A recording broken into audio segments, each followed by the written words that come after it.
کہ اللہ سبحانہ و تعالیٰ حضرت موسیٰ علیہ السلام کی والدہ کو جو حکم دے رہا ہے، جو رہنمائی دے رہا ہے، وہ اصل پیغمبر ہی کے بارے میں دے رہا ہے۔ تو لہٰذا اس کی جو اتھینٹسٹی ہے وہ ایسے ہی ہے کہ جیسے پیغمبر پر وہی اترتی ہے۔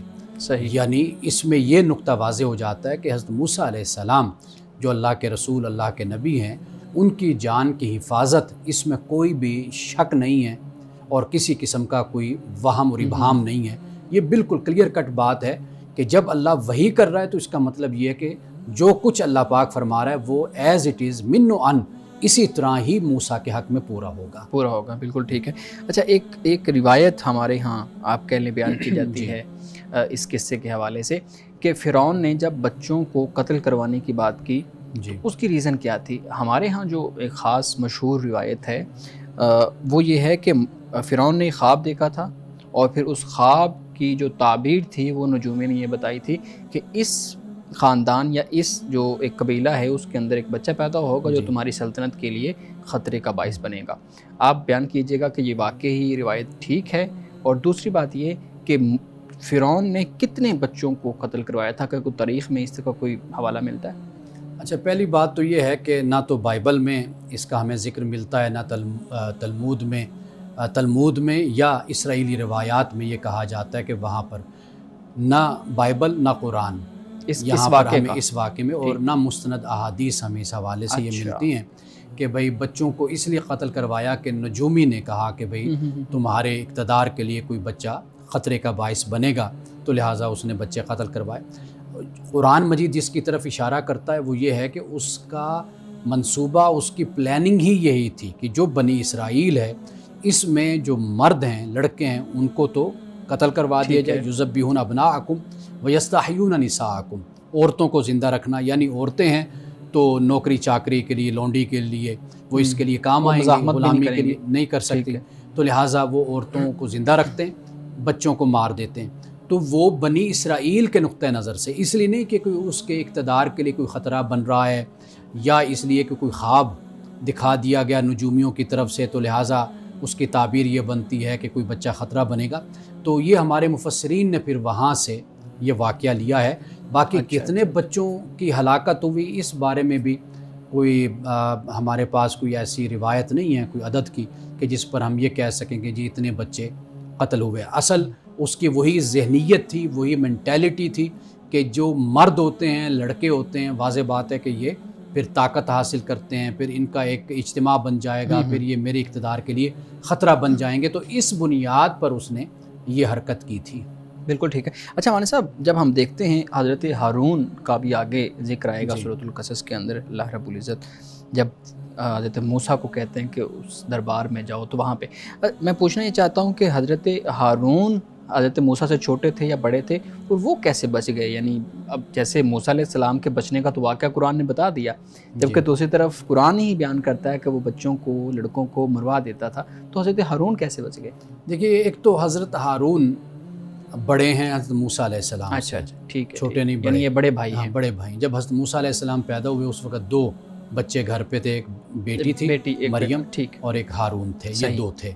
اور اس کے بارے میں مفسرین نے جو بات بیان کی ہے وہ یہ بیان کیا جاتا ہے کہ بھئی شاید ان کے چھوڑنے کی وجہ یہ تھی کہ یہ حکم بعد میں اس نے نافذ کیا، تو جو بچے، یعنی مثال کے طور پر اگر یہ ڈیٹ مقرر کر دی جائے، بول دی جائے کہ فلاں مہینے کی فلاں تاریخ سے یہ حکم نافذ ہوتا ہے، تو اس سے پہلے جو ہے اس پر یہ حکم لاگو نہیں ہوگا۔ تو ایسی صورت جو ہے وہ سامنے آتی ہے کہ فرعون نے جو ارادہ کیا، جو حکومتی سطح پہ فیصلہ کیا، وہ فیصلہ یہی تھا کہ بھئی اب اس کے بعد جو بچہ ہوگا تو اس کو قتل کر دیا جائے گا۔ بالکل ٹھیک ہے۔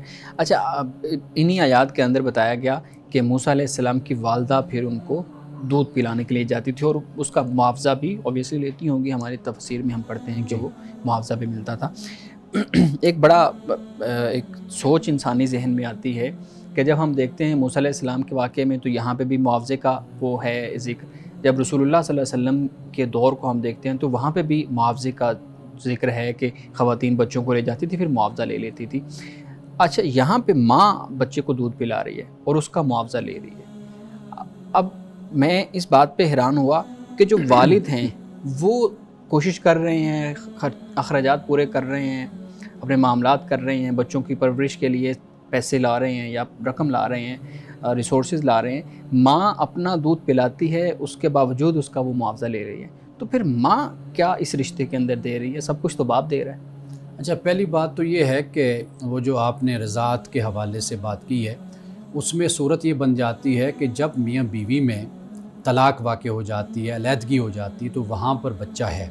ہاں، اب جب وہ ماں پلائے گی تو وہ اس کے کپڑے وغیرہ، اس کے نان نفقہ، اس کا ذمہ دار اس کا شوہر سابقہ شوہر ہوگا، ٹھیک ہے، اس کا والد باپ بچے کا باپ ہوگا۔ ٹھیک ہو، ایک تو چونکہ یہ بنیادی طور پر ذمہ داری جو ہے یہ مرد پر ہی، خامند پر ہی، باپ پر ہی عائد ٹھیک ہوتی ہے، جیسے ہم کئی دفعہ بات کر چکے کہ مرد کو قوام بنایا گیا، ایک صحیح بات۔ دوسری بات یہ ہے کہ یہ انا رکھنا، دائی رکھنا، یہ مصر کا بھی کلچر، عرب کا بھی کلچر ہمارے سامنے، یہ سگی مائیں نہیں ہیں، یہ ایک رواج ہے، ایک کلچر ہے کہ جس میں مائیں جو خواتین ہیں وہ بچوں کو لے جاتی ہیں اپنے ساتھ، ٹھیک، اور وہ بچوں کو ایک شہر سے ہٹ کر ایک ایسے ماحول میں رکھتی ہیں کہ جو جسے ہم کہتے ہیں کہ ایک دیہات کا ماحول ہوتا ہے، ایک قدرتی ماحول، کھلی فضا وہاں پر والا، کھلی فضا ہے، بچوں کی وہاں پر تربیت ہوتی ہے، بچے کھیلتے ہیں، بڑھتے ہیں، تو وہ ان کی تربیت کے لیے اور ان کے جسمانی نشو و نما کے لیے شہروں سے دور لے کر جاتے ہیں، اور یہ رواج تھا کہ دائیاں جیسے حضرت حلیمہ سعدیہ ہاں، رسول اللہ بچوں کو صلی لے اللہ جاتی علیہ تھی، وسلم کو لے کر گئی تھی۔ ہوں، ایک تو یہ بات ہو گئی۔ تیسرا جو آپ کے سوال کا جز بنتا ہے وہ یہ ہے کہ حضرت موسیٰ علیہ السلام کی والدہ نے کیوں اگر پیسے معاوضہ لیا تو لیا، واضح بات ہے کہ جب وہ انا مقرر ہوئی، دائی مقرر ہوئی تو معاوضہ بھی لیا ہوگا، لیکن بات یہ کہ یہاں پر تو بتایا ہی نہیں گیا نا کہ یہ موسیٰ کی والدہ ہیں۔ ٹھیک، تو اگر والدہ پلا رہی ہیں، جو 3 مہینے پہلے پلاتی رہی ہیں، انہوں نے کوئی اس کا معاوضہ تو نہیں لیا، لیکن اب اگر وہ معاوضہ لے رہی ہیں جیسا کہ معلوم ہوتا ہے، اب تو وہ بطور انا کے، بطور دائیہ کے جو ہے وہاں پر وہ اپوائنٹ ہوئی ہیں، تو وہ اس بنیاد پر معاوضہ لے رہی ہیں۔ اگر وہ یہ بتا دیں کہ جی میں تو اس کی ماں ہوں، پھر معاملہ گڑبڑ ہو تو جائے گا، معاملہ جو ان سے وہ الجھ جائے گا پھر۔ بالکل ٹھیک ہے۔ ہمارے صاحب، ہمارے ناظرین کی طرف سے بھی کچھ سوالات ہیں۔ عورت پہ تشدد کا جو معاملہ ہے، فَضْرِبُوهُنَّ کا جو لفظ استعمال ہوا اس پہ آپ نے توجہ دلائی تھی۔ اچھا، ہمارے پاس ایک سوال آیا ہے کہ میں اپنے خامند کا تشدد برداشت کرتی ہوں، اور بعض اوقات مجھ پہ تشدد کرتے ہیں، مارتے ہیں، اور اس پہ صبر کا جو ہے نا وہ مظاہرہ بھی کرتی ہوں، لیکن جب میں اپنے معاملے کو کسی مذہبی شخص کے سامنے یا مذہبی رہنما کے سامنے رکھتی ہوں تو وہ مجھے کہتے ہیں کہ تم صبر کرو، اللہ نے ابھی تمہارے اندر صبر کم رکھا ہوا ہے، تو جتنا زیادہ تم صبر کرو گی اتنا ہی زیادہ یہ رشتہ بھی مضبوط ہوگا اور تمہیں خدا کے ہاں کامیابی بھی ملے گی۔ تو یہ تو تشدد برداشت کرنے کا یا اس کے جواز کا ایک جو ہے نا وہ طریقہ کار بتایا جا رہا ہے، اسلام کیا کہتا ہے اس بارے اچھا، میں؟ پہلے تو ایک بات میں آپ کو یہ بتا دوں کہ قرآن پاک نے جہاں پہ یہ بیان کیا ہے آیت نمبر 34 سورۃ النساء میں، وہاں پر نشوز کا لفظ ہے۔ نشوز ایک سرکشی ہے، یہ ایسی ہے کہ جیسے آپ ایک ادارے میں ہیں، آپ ایک ریاست میں ہیں، کسی جگہ پر بھی ہیں، اگر آپ سرکشی کرتے ہیں تو وہاں پر ایک سزا کی صورت ہوتی ہے، جو قانون ہوتا ہے ہر جگہ پر وہ نافذ ہوتا ہے۔ تو ایک تو یہ بات واضح ہونی چاہیے کہ یہ کوئی ایسی سزا یا کوئی ایسی بات نہیں ہے، ایسا مسئلہ کہ یہ جو خواتین کے حوالے سے اس طرح ہو کہ بھئی کوئی بات خلاف مزاج ہو گئی، یا کوئی سالن بنانے میں کوئی نمک مرچ کا مسئلہ ہو گیا، یا ایسی کوئی بات ہو گئی، یہ چیز نہیں ہے۔ یہاں پر یہ بات سمجھنی چاہیے کہ نشوز یہ بہت بڑی نافرمانی یا پورے ایک نظام کو درہم برہم کر دینے کا جو ایک رویہ ہوتا ہے، سرکشی ہوتی ہے، اس کو قرآن پاک نے یہاں پر نشوز کہا ہے۔ اور دوسری بات یہ ہے کہ علماء کا جو کام ہوتا ہے وہ حالات اور ماحول کے مطابق نصیحت کر دینے کا معاملہ ہوتا ہے کہ جب کوئی حل نظر نہ آ رہا ہو تو پھر کہا جاتا ہے کہ آپ صبر کر لیں، آپ کا جو خاوند ہے اس کو اللہ تعالیٰ ہدایت دے، یا اس کو سمجھایا جاتا ہے، بتایا جاتا ہے۔ علماء کے اختیار میں ترغیب ہوتی ہے، دعوت ہوتی ہے، یہ ذمہ داری ہوتی ہے۔ اگر خاتون اس حوالے سے چاہتی ہے کہ وہ عدالت کا دروازہ کھٹکھٹائے اور جا کر عدالت سے بات کرے کہ بھئی میرا خاوند ہے جو مجھ پر تشدد کرتا ہے، وائلنس کا جو مرتکب ہوتا ہے، مجھے تکلیف دیتا ہے، تو اس کو پورا اس بات کا حق ہے کہ وہ خلا لے سکتی ہے، طلاق لے سکتی ہے، عدالت کا دروازہ کھٹکھٹا سکتی ہے۔ اگر خامند اس کے ساتھ یہ سلوک کر رہا ہے تو عدالت اس خامند کے لیے بھی کوئی سزا مقرر کر سکتی ہے کہ بھئی اس نے اپنی بیوی پہ تشدد کیا ہے، تو یہ کوئی ایسا مسئلہ نہیں ہے کہ ہم یہ کہیں کہ ہر صورت میں آپ اسی کو ہی فالو کریں گے۔ اس کے مختلف جو طریقے ہیں اس کے نفاذ کے، امپلیمنٹیشن کے، جہاں مقصد یہ ہے کہ جو دونوں فریق ہیں ان کے حقوق کا بھی تحفظ ہو، ان کو فرائض کی طرف راغب کیا جائے اور وہ بہتر طریقے سے اپنی ذمہ داریوں کو ادا کریں۔ یہ پھر اپنے موجودہ سیٹ اپ میں ایک آپ کا جو ریاستی اور عدالتی نظام ہوتا ہے اس میں رہتے ہوئے جو حل بہترین ہوتا ہے پھر اس کی طرف آپ کو بڑھنا چاہیے۔ جی بالکل ٹھیک ہے۔ ناظرین کرام، بقیہ سوالات لیتے ہیں ایک بریک کے بعد، ہمارے ساتھ رہیے گا۔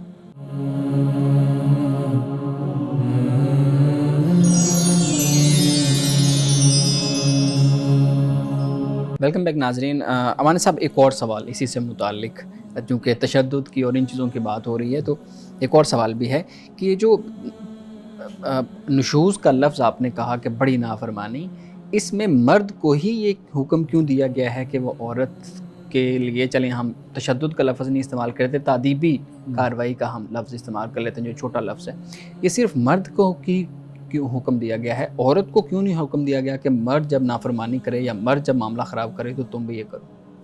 دیکھیے، قرآن مجید میں ایک ادارہ وجود میں آتا ہے، قرآن اس کو بیان کرتا ہے، یعنی فیملی کا ادارہ آپ کہہ لیں، فیملی کا، خاندان کا ایک ادارہ ہے، اس میں اللہ تعالیٰ ایک کو ذمہ داری زیادہ دیتا ہے، مرد کو اللہ تعالیٰ نے قوام بنایا، معاشی کفالت کا ذمہ دار مرد کو بنایا، اس کے ماتحت اللہ تعالیٰ نے عورت اور بچے یہ رکھے، یعنی کہ گھر کے اندر جو حکومت اور اقتدار ہے وہ ماں کا ہے، عورت کا ہے، بیوی کا ہے، بچوں کی تربیت کرتی ہے، گھر کو سنبھالتی ہے۔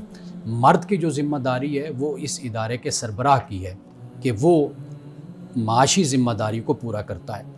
تو یہ یاد رکھیے کہ ہر ادارے میں، ہر انسٹیٹیوشن میں کسی نہ کسی کو بڑا مان کر ہی چلا جاتا ہے، ٹھیک ہے، وہاں کا نظام اسی طریقے سے ہی چلتا ہے۔ کبھی ایسا نہیں ہو سکتا کہ آپ اختیارات میں اور ہر چیز میں لوگوں کو برابر کرتے ہیں، تو وہاں پھر کیا ہوتا ہے، وہ یہی ہوتا ہے کہ پھر فساد برپا ہوتا ہے۔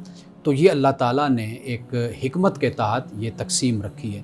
تو اس میں پھر جو نشوز کا معاملہ ہے تو واضح بات ہے کہ اگر ماتحت کوئی نشوز کرتا ہے، کوئی سرکشی کرتا ہے، تو پھر وہ سربراہ کے اختیار میں ہی ہوتا ہے کہ وہ اس سرکشی کو ختم کرے اور جو مسئلہ ہے، جو طریقہ ہے، اس طریقے سے اس مسئلے کو حل کرے۔ ٹھیک ہے، لیکن سوال تو بنیادی طور پہ وہیں پہ ہے کہ مرد اگر سرکشی کرتا ہے یا مرد اگر کوئی غلط کام کرتا ہے تو اس کو پوچھنے کی ذمہ داری کس کی ہے؟ واضح بات ہے کہ قرآن پاک نے اس کو بیان کیا ہے۔ مثال کے طور پر قرآن یہ کہتا ہے کہ وَإِنْ خِفْتُمْ شِقَاقَ بَيْنِهِمَا فَبَعْثُوا حَكَمًا مِنْ أَهْلِهِ وَحَكَمًا مِنْ أَهْلِهَا، کہ دونوں طرف سے جو ثالثی ہیں وہ بیٹھتے ہیں، بات کرتے ہیں، مرد کو کنٹرول کرتے ہیں، اس کو سمجھاتے ہیں۔ اگر یہ صورت نہیں ہے، عدالت کا دروازہ ہوتا ہے، عدالت کے پاس عورت جا سکتی ہے، طلاق کا حق ہے اس کو خلا کا حق ہے۔ اگر مرد کو اس طرح کی زیادتی اس کے ساتھ کر رہا ہے جو بالکل ناانصافی ہے، تو عدالت اس مرد کو بھی سزا، بلکہ پاکستان میں چند کیسز ایسے آئے ہیں کہ جس میں عدالت نے مرد کے خلاف فیصلہ دیا ہے اور اس کو 6 مہینے کی قید دی ہے یا جرمانہ اس پر عائد کیا ہے۔ اب تو اس پہ قوانین بھی کافی بن گئی ہیں۔ مولانا صاحب، آخری سوال جو ہمارے ناظرین کی طرف سے ہے، یہ ایک ہماری بہن کا، خاتون کا سوال ہے۔ وہ کہتی ہیں کہ میرے شوہر کی جو پہلی بیوی تھی جس کو اس نے طلاق دے دی، اب میں اس کی دوسری وائف ہوں، سیکنڈ وائف، یہ سوال کر رہی ہیں۔ تو وہ کہتی ہیں کہ جو پہلی بیوی تھی وہ ہمارے درمیان اب معاملات کو خراب کرنے کی کوشش کرتی ہیں۔ وہ کبھی مجھے کہتی ہیں کہ آپ کا جو شوہر ہے اس کا اور میرا صلح نامہ ہو گیا ہے، ہم دوبارہ سے شادی کر رہے ہیں، اور کبھی وہ مختلف طرح کے الزامات لگاتی ہے معاشرے میں، ہمارے خاندان میں۔ تو وہ کہتی ہیں اس کا کوئی مجھے حل بتا دیں۔ اس کا سادہ اور سمپل حل یہ ہے کہ خاوند کے ساتھ اپنے تعلق کو مضبوط رکھیں، ٹھیک، اور اس پر اعتماد کریں اور اس کا اعتماد جیتیں۔ اس کے ساتھ اچھی آپ کی ریلیشن شپ اور اچھا تعلق آپ کا اس کے ساتھ ہونا چاہیے۔ باقی اس طرح کی جو خبریں اور باتیں ہوتی ہیں ان پر کان نہیں دھرنا چاہیے، کیونکہ اکثر طور پر جو آس پاس کے لوگ ہوتے ہیں اور خاص طور پر جس کی طرف اس خاتون نے اشارہ کیا، تو اگر اس کی طرف سے کوئی ایسی پرابلم پیدا کی جا رہی ہے پہلی بیوی کی طرف سے، تو واضح بات ہے کہ اس کی بنیاد وہی مخالفت ہے، حسد ہے، وہی سب کچھ ہے۔ تو لہٰذا اگر زندگی سکون سے گزارنی ہے تو ادھر ادھر کی باتوں پر کان دھرنے کے بجائے صرف جس کے ساتھ زندگی گزاری جا رہی ہے اس کے ساتھ ہی اعتماد اور محبت کا تعلق وہ قائم کریں۔ جی بالکل ٹھیک ہے، بہت شکریہ مانن صاحب. بلال صاحب آپ کے پاس بھی کچھ سوالات ہوں گے، پلیز مانن صاحب سامنے رکھیے گا. جی سر، میں یہ پوچھنا چاہوں گا کہ ایک شخص احناف کے وقت کے مطابق ظہر کی نماز ادا کرتا ہے تاخیر سے، اور پھر وہی شخص شوافے کے وقت کے مطابق عصر کی نماز ادا کرتا ہے کیونکہ عصر کا وقت جلدی شروع ہو جاتا ہے. تو یہ بتائیے گا کہ اس شخص کے لیے کیا ایسا کرنا جائز ہے کہ وہ دونوں نمازیں مختلف ائمہ کرام کے بتائے ہوئے وقت کے مطابق ادا کرے؟ جب پہلی بات تو یہ کہ نماز نہ تو حنفی ہے نہ شافعی. یہ حضرت آدم علیہ السلام سے نماز جو ہے یہ رائج ہے. جی. امت نماز پڑھتی آئی ہے، ہر نبی کی امت، انبیاء علیہ السلام نے بھی نماز پڑھی ہے. تو نماز کسی امام کی نہیں ہے، ان کی رہنمائی ہے، ان کی تحقیق ہے، ریسرچ ہے کہ انہوں نے ہمیں بتایا. اب رسول اللہ صلی اللہ علیہ وسلم کا جو طریقہ ہمارے سامنے آتا ہے، اب آپ یہ دیکھ لیجئے کہ آپ علیہ السلام نے جمع بین الصلاتین بھی کیا، یعنی ظہر اور عصر کو اکٹھا پڑھا. اور ایک تو مسافر کے لیے ہے نا کہ جو سفر کرتا ہے تو اس کو اجازت دی گئی کہ وہ دو نمازوں کو اکٹھا کر لے. مثلا ظہر کا وقت ہے تو عصر کو ساتھ جوڑ لے، یا عصر کا ہے وقت تو ظہر کو عصر کے ساتھ ملا کر پڑھ لے. یہ ہمیں سفر کے لیے تو کتابوں میں موجود ہے، لیکن ہم احادیث میں یہ بھی دیکھتے ہیں کہ عام زندگی میں بھی رسول اللہ صلی اللہ علیہ وسلم نے ایسا کیا ہے، دونوں نمازوں کو آپس میں ملا لیا ہے. تو ہم اس تقسیم میں جانے کے بجائے کہ یہ حنفی ٹائم ہے یا یہ شافعی ٹائم ہے، ہم یہ دیکھیں کہ رسول اللہ کا یہ بھی ایک طریقہ موجود ہے کہ آپ نے دونوں نمازوں کو اکٹھا بھی ادا کیا ہے. تو کئی دفعہ ایسی مشکل پیش آ جاتی ہے، مصروفیت ہے، کوئی فنکشن ہے، کوئی اجلاس ہے، کوئی میٹنگ ہے، کوئی پروگرام ہے، کہ اس میں اگر آپ ایک وقت میں نماز اگر پڑھ لیتے ہیں تو دوسرے وقت کی نماز، دوسری نماز کے لیے پروگرام کو ارینج کرنا بڑا مشکل ہو جاتا ہے. تو آپ کیا کرتے ہیں، پہلے ہی دو نمازیں اکٹھی ادا جمع بین الصلاتین کر لیتے ہیں. تو بالکل اس کی اجازت ہے، کیا جا سکتا ہے. جی بہت شکریہ. ناظرین کرام، یہاں وقت ہوا چاہتا ہے ایک بریک کا، ہمارے ساتھ رہیے.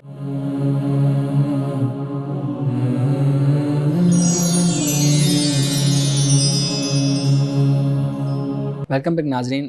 پلیز بلال سے سوال رکھیے گا. سر یہ بتائیے گا کہ مسافر پر جمعہ کی نماز فرض ہے یا نہیں ہے؟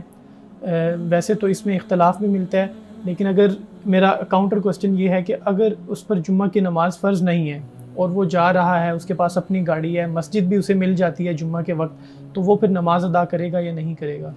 دیکھیے، جب وہ جا رہا ہے اور جمعہ کی نماز اس کو مہیا ہے اور پورا اجتماع بھی جمعہ کا موجود ہے، تو یہ بہتر بات ہے کہ وہ جمعہ کی نماز ادا کر لے. اگرچہ اس پر وہ جمعہ کی نماز واجب نہیں ہے، لازم نہیں ہے کہ وہ جمعہ کی نماز ادا کرے، وہ ظہر ہی پڑھتا ہے مسافر. لیکن جب ایک جماعت اس کو میسر ہے تو پھر وہ جمعہ کی نماز میں شامل ہو. جی یہ بھی بتائیے گا کہ جمعہ کے لیے جلدی جانے میں کتنا ثواب ہے یا آخر میں جانے میں کتنا ثواب ملتا ہے؟ روایت میں ملتا ہے کہ جو شخص جائے گا اس کو یہ ثواب ملے گا، پھر اتنا، تو جو سب سے آخر میں جائے گا اس کو اتنا ثواب ملے گا. اس بارے میں وضاحت کریں کہ وہ آخر میں جانا کیسا ہے. دیکھیے، احادیث رسول صلی اللہ علیہ وسلم میں جس طرح یہ بیان کیا گیا، اس کا مقصد یہ نہیں تھا کہ آپ اس طریقے سے جائیں تو پھر آپ کو ثواب لے لیں. اصل جو مسلمان کو متوجہ کرنا جو بات ہے نا، وہ یہ ہے، اس میں جو مقصد ہے. مسلمان جو انسا ہوتا ہے وہ، جسے قرآن نے کہا نا فاستبقوا الخیرات، کہ نیکیوں میں بڑھ چڑھ کر حصہ لو، مقابلہ کرو نیکی میں.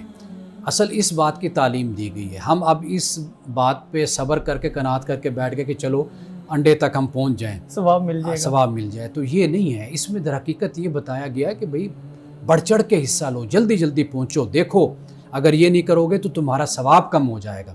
مومن تو نیکی کے لیے، ثواب کے لیے، جزا کے لیے وہ تو دوڑتا ہے، بھاگتا ہے، کوشش کرتا ہے. وہ اس بات کی در حقیقت اس میں تعلیم دی گئی ہے اس حدیث پاک میں. تو لہٰذا جو طریقہ ہے نا وہ یہ ہے کہ رسول اللہ صلی اللہ علیہ وسلم کی احادیث سے جو ہمیں معلوم ہوتا ہے اور بعد میں صحابہ کے عمل سے، وہ یہ تھا کہ بھئی کہ جیسے خطبہ کے لیے امام بیٹھتا ہے اس سے پہلے مسجد میں ہونا آپ کا لازم اور ضروری ہے. اب ہمارے یہاں یہ ہوتا ہے کہ ایک اذان پہلے ہوتی ہے، اس کے بعد پھر اردو میں خطبہ ہوتا ہے، پھر اردو کے خطبے کے بعد پھر جو ہے وہ اذان ہوتی ہے، پھر امام جو ان سے وہ آ کر بیٹھتا ہے خطبے کے لیے. ایسے ہی ہے نا، یعنی عربی خطبے کے لیے آ کر وہ بیٹھتا ہے. اصل یہ جو خطبہ تھا یہ صحابہ کے زمانے میں تھا اور یہ رسول اللہ صلی اللہ علیہ وسلم کے زمانے میں تھا۔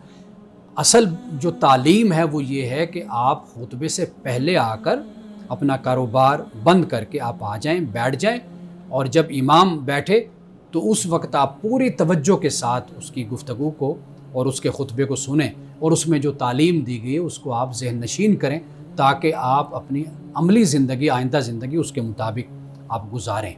جی یہ بتائیے گا، کیا نماز میں عورت کو امام بنایا جا سکتا ہے؟ دیکھیں، جو ہمارے ہاں جو روایت اور طریقہ ہے، سنت ہے، جی جو ہم دیکھتے ہیں امت میں، زیادہ جو ذمہ داری ہے وہ مرد کے سپرد کی گئی ہے، اس لیے کہ بہت سے ایسے عوارض ہیں طبی قسم کے کہ جس پر اگر عورت کو امام مقرر کر دیا جائے تو وہ بڑی مشکلات پیدا ہوں گی، ڈسپلن متاثر ہوتا ہے، نظام متاثر ہوتا ہے، اس لیے یہ ذمہ داری مرد کے سپرد کی گئی کہ وہ یہ ادا کرے، یعنی جی امام بالکل۔ وہ بنے۔ لیکن ایکسیپشنل کیسز میں، جیسے ڈاکٹر حمید اللہ صاحب نے اپنی کتابوں میں لکھا ہے کہ رسول اللہ نے ایک مسجد میں ایک عورت کو امام مقرر کیا تھا، اور اس مسجد کے جو مؤذن تھے وہ صحابی تھے۔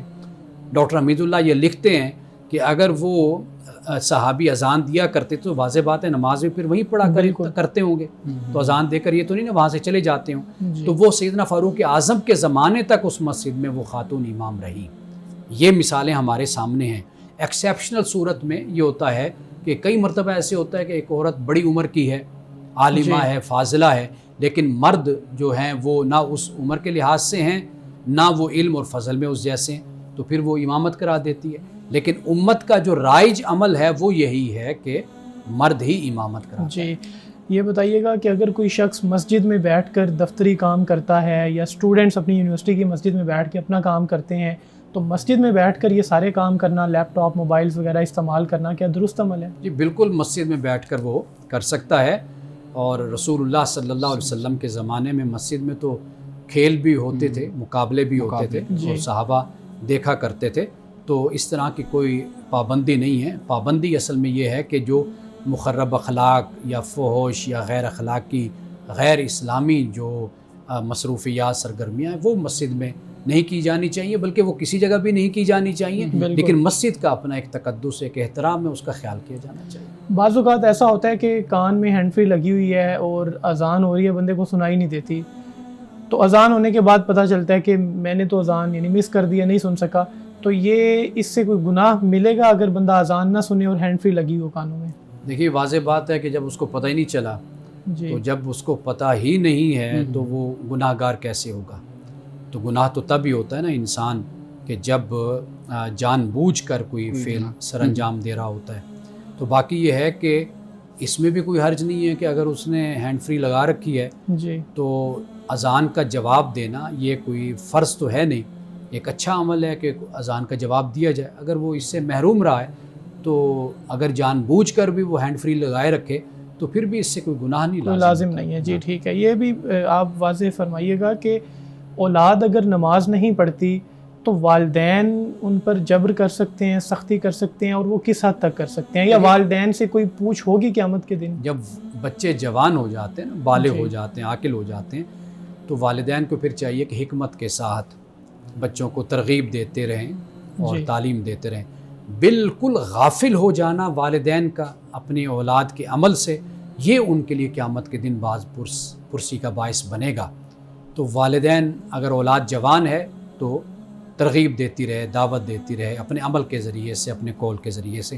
ہاں، جب اولاد چھوٹی ہوتی ہے تو پھر والدین کو یہ حق ہوتا ہے کہ حکمت کے تحت اگر سختی کرے تو وہ سختی بھی کر سکتے ہیں۔ اور قیامت کے دن ہر ایک کا حساب الگ الگ ہی ہوگا، یہ نہیں پوچھا جائے گا کہ آپ کے بیٹے یا بیٹی نے نماز کیوں نہیں پڑھی۔ دیکھیں، اگر والدین کی ذمہ داری کے دائرے میں وہ آتے ہیں ایک عمر کی حد تک، تو والدین ذمہ دار اس کے ہوں گے۔ جب اولاد بالغ ہو گئی تو پھر بھی میں یہ کہہ رہا ہوں کہ رغبت دلانا، دعوت دینا۔ آپ دیکھیے کہ ہم لوگوں کو بھی تو رغبت دے رہے ہیں، دعوت دے رہے ہیں، بلا رہے ہیں، تو ہم اپنی اولاد کو کیوں اس سے محروم رکھیں؟ تو یہ ذمہ داری بدرجہ اولا والدین کی پھر ہوتی ہے کہ وہ ہر عمر میں اپنی اولاد کو راغب کرتے رہیں اور توجہ دلاتے رہیں۔ جی مولانا صاحب، آج کی حدیث مبارکہ بیان کیجیے۔